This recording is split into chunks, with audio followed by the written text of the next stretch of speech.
একদিন কলকাতার মাঠ থেকেই মোহনবাগানের জার্সি পরে পেশাদার ফুটবলার হিসেবে যাত্রা শুরু হয়েছিল তার। সেই ছোট্ট ছেলেটা যে ভবিষ্যতে ভারতীয় ফুটবলের সর্বকালের সফল ফুটবলার হবে তখন কেউ ভাবতেও পারেনি।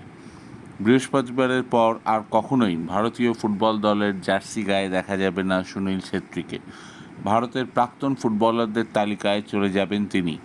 অনেকেই জানেন কলকাতার মাঠ থেকেই আন্তর্জাতিক ক্যারিয়ারকে বিদায় জানাবেন ভারতের সর্বকালের সেরা স্কোরার। ভারতের ফুটবল প্রেমীদের মন খারাপ হবে, সেটাই স্বাভাবিক ব্যাপার। 94টা গোল, 150টি ম্যাচ। সুনীল ছেত্রী ভারতীয় ফুটবলের সবচেয়ে বড় নাম। হয়তো তার থেকে বড় ফুটবলার ভারতীয় ফুটবলে এসছে, কিন্তু তার মতো সফল স্ট্রাইকার এর আগে আসেনি।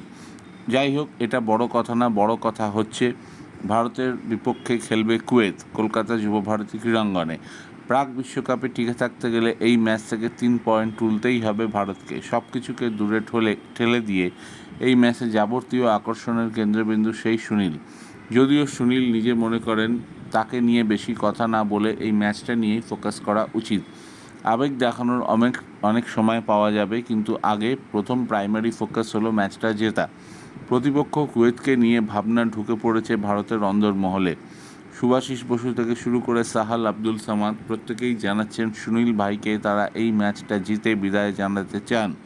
তার মতো ফুটবলারের পক্ষে এটাই হবে দুর্দান্ত বিদায়। আর ড্রেসিং রুমেও পুরোটাই এখন সুনীল নামক অ্যাটমসফিয়ারে ভর্তি। তবে সুনীল চান আবেগ নয়, ম্যাচটা জিততে পুরো ফোকাস রাখা দরকার।